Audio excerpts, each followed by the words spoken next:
O Brasil confirmou até agora 813 casos de varíola dos macacos. O balanço foi divulgado pelo Ministério da Saúde e mostra ainda que a maioria dos infectados está em São Paulo e no Rio de Janeiro.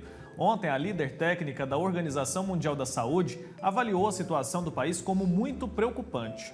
Eu estou recebendo hoje aqui no programa para falar mais sobre esse assunto a infectologista Moara Borges.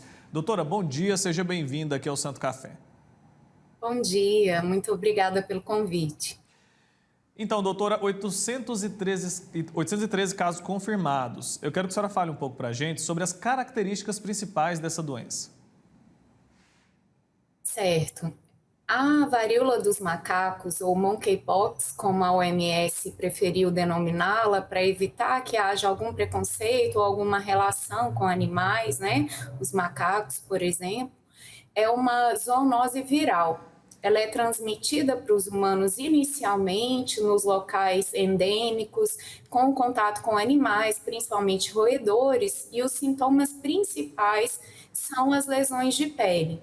Mas começa com um quadro semelhante à gripe ou à dengue, com dor de cabeça, dores no corpo, e podem surgir, por exemplo, gânglios, que são aquelas ínguas ou no pescoço, ou embaixo do braço, na virilha.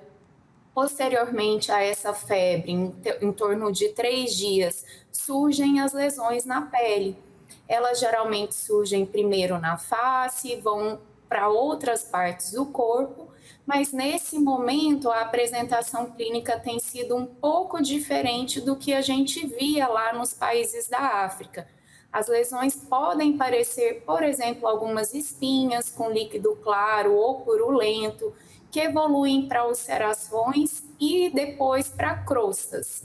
Não precisa necessariamente ter em todos os locais, podem ser apenas algumas, e a apresentação nas áreas genitais é uma característica desse surto atual.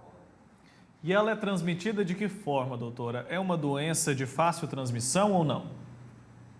É uma doença de fácil transmissão pelo contato pele a pele de uma pessoa que está infectada para outra.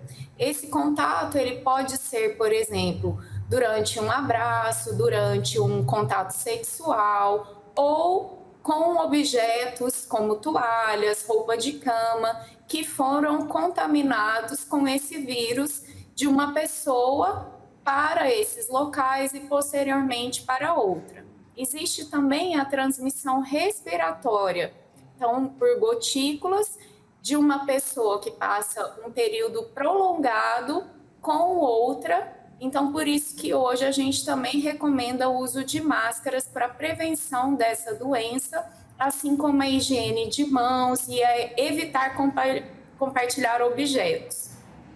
Doutora, a pessoa ela começa a apresentar sintomas depois de quanto tempo da infecção? Ela pode estar infectada sem saber?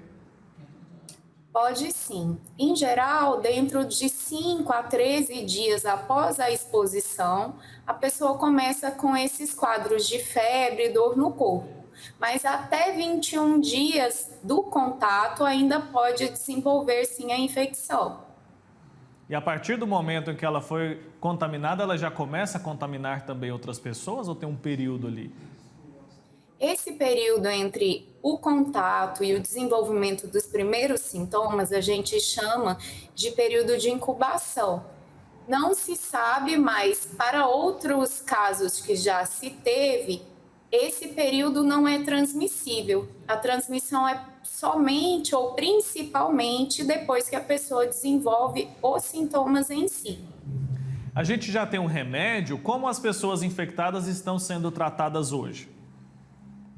No Brasil, nós não temos ainda antivirais disponíveis para esse tratamento. Então, a maior parte deste tratamento vai ser sintomático, o cuidado com as lesões, evitar a transmissão para outras pessoas, mas principalmente evitar as complicações como a infecção bacteriana secundária dessas lesões. A gente pode suspeitar de uma subnotificação aqui no Brasil? Rastrear os casos é fácil ou essa doença pode ser facilmente confundida com outra? Com certeza, nós devemos ter uma ampla subnotificação, por se tratar de uma doença de pele e que tem sintomas muito semelhantes inicialmente a qualquer outro quadro viral. Isso pode passar despercebido, principalmente para aquelas pessoas que ainda não sabem da existência dessa infecção. E pode se confundir, por exemplo, com a catapora, com a doença da sarna, também com infecções sexualmente transmissíveis como herpes ou sífilis. Então, é muito importante que tanto a comunidade quanto os profissionais de saúde saibam da existência desse surto para que tenha uma suspeita e uma investigação o mais precocemente possível. E essa doença, ela é menos agressiva do que a varíola que a gente já conhece, que foi erradicada? Ela é menos grave no percentual, por exemplo, de óbitos e complicações. Nas áreas endêmicas, como a África Central e Ocidental, em geral, foi descrito 3 a 6% de letalidade, mas principalmente em populações de risco, como crianças, recém-nascidos, pessoas com a imunidade diminuída. Neste surto atual, apesar de mundialmente nós termos mais de 16 mil casos, só ocorreram registrados até este momento 5 óbitos, porque a população era uma população mais de adultos jovens. Tá explicado. E no fim de semana, a OMS reconheceu a situação da varíola dos macacos como emergência global de saúde. Quero saber da senhora o que isso quer dizer e o que muda após essa declaração. Declarar uma infecção, uma doença, como uma emergência internacional de saúde pública faz com que os países fiquem mais atentos, façam um direcionamento de recursos para a atenção no diagnóstico precoce, no isolamento de casos e também evitar, por exemplo, a transmissão entre países. Então, isso é relevante para que a gente direcione a nossa atenção e os nossos recursos para isso. Nós já temos diagnosticados mais de 75, países já com casos.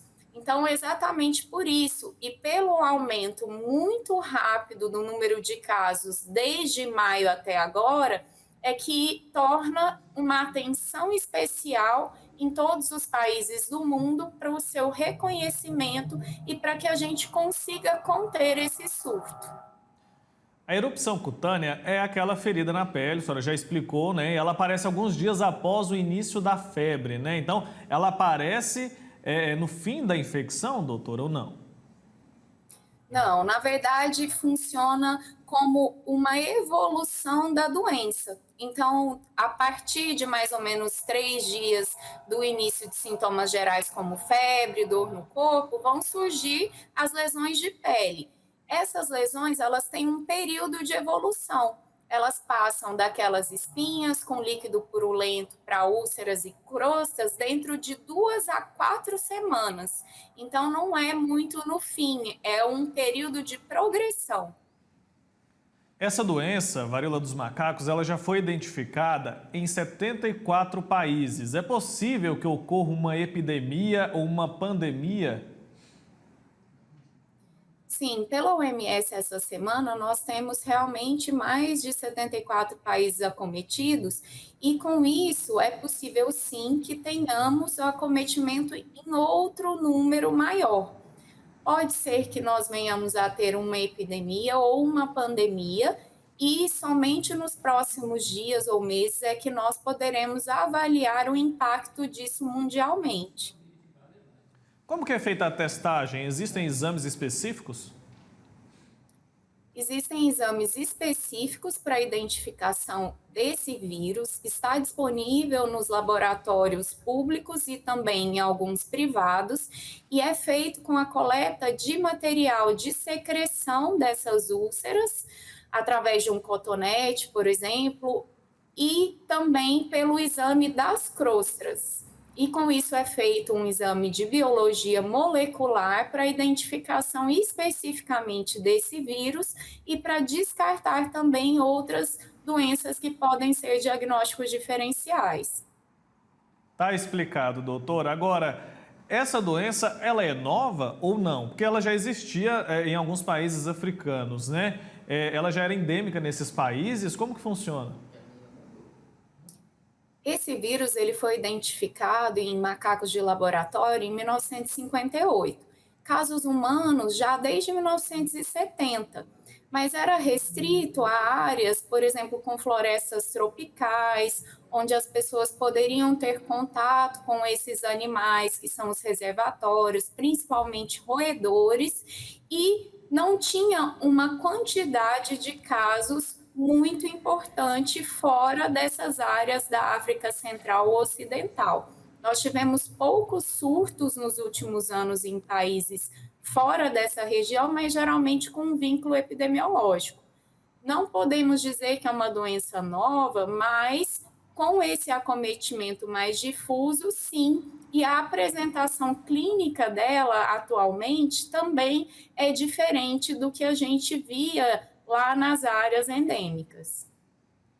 Tá certo, doutora Moara Borges, muito obrigado pelo seu tempo aqui com a gente, por nos tirar tantas dúvidas a respeito dessa doença, que gera muito medo em algumas pessoas, a gente ainda não entendeu muito bem como ela está evoluindo aqui no nosso país, mas acho que você conseguiu esclarecer boa parte das dúvidas para a gente. Até uma próxima oportunidade, viu? Tá certo, até a próxima, muito obrigada. Tchau, tchau.